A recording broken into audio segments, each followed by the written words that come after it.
Everyone, good evening. আমরা বেরিয়ে পড়েছি মেলা দেখতে। আর ও না এখন ক্যামেরা দেখলে শুধু লজ্জা পেয়ে যায়। আর এদিকে চলে এসেছি জগন্নাথ দেবের মন্দিরে।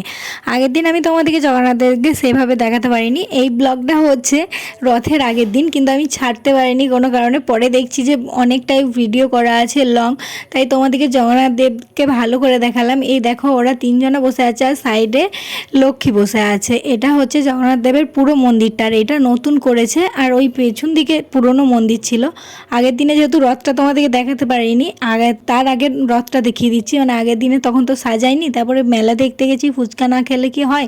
মেলাটা তো এই সবে বসেছে, রথের দিন থেকে ভালো মেলাটা আর কি জমজমাট হবে। মেলায় অতটাও ভিড় থাকেনি। এই সব দেখছি দোলনা, তারপরে এই গাড়িটা ড্রাগন যেগুলো, ওগুলো সব এই সাজাচ্ছে, মানে স্ক্রু ট্রু এই দিয়ে আর কি সাজানো হচ্ছে। আর এদের এখানে আমি নতুনত্ব একটা জিনিস দেখলাম জিলাপি খেতে এসে। এটা হচ্ছে নাকি এদের এখানে খাজা, গোল গোল পাড়া।